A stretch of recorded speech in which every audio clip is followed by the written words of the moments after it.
Salam alaikum les gens, Bassem Vénitieux 69200, en espérant que tout le monde va bien, les choses se passent la famille. Bref, vidéo en hommage à tous les mythomanes de France.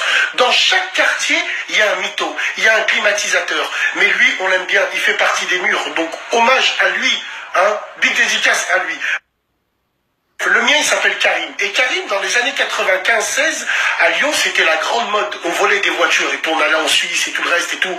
Rothenberger, on faisait les fils, contacteurs, bref, vous connaissez les choses. Un jour, Karim, il vient me voir, il me dit, ah Bassem, sur la tête de ma mère, j'ai volé une Renault 25 V6 Turbo. Ils savent, les Renault 25 V6 Turbo, c'était de la grosse bagnole.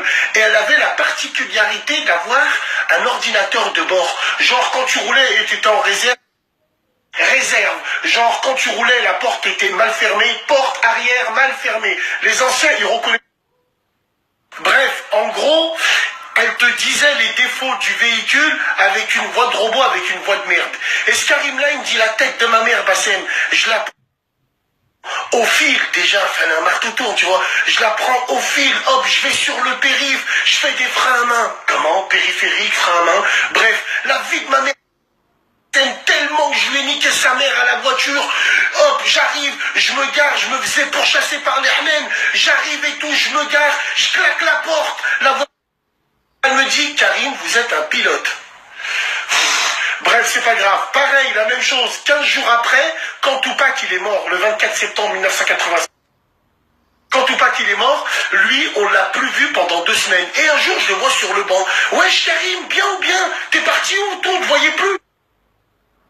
Miskin, tu le vois, il a la tête baissée sur le banc, pleure. Wesh Karim et tout. On t'a pas vu et tout. Ah, j'étais à Londres et tout. Comment t'étais à Londres? Tu prends même pas le métro, toi?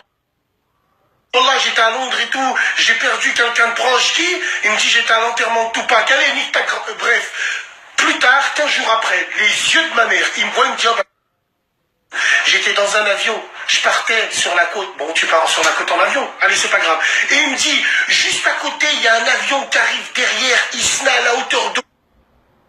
Il lui fait des appels de phare. Là, je regarde par la fenêtre. Il y a un pont aérien qui se crée. Et juste à côté de moi, il y avait un gros avec un costard blanc. Je vois les mecs du GIGN en plein vol.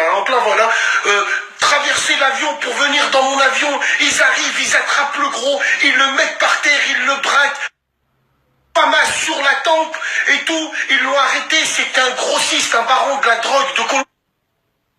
Wallah l'azim, comme je vous raconte. Et après le mec il me dit wesh alors tu as fait quoi Karim? Moi je suis rentré un peu dedans. Il m'a dit moi mon frère on m'a donné une médaille parce que j'ai su sans francs. Allez frappe ta mams. Bref on en a tous des mythos comme ça. Big dédicace à eux. Et voilà vous en avez tous, vous connaissez leur nom. C'est le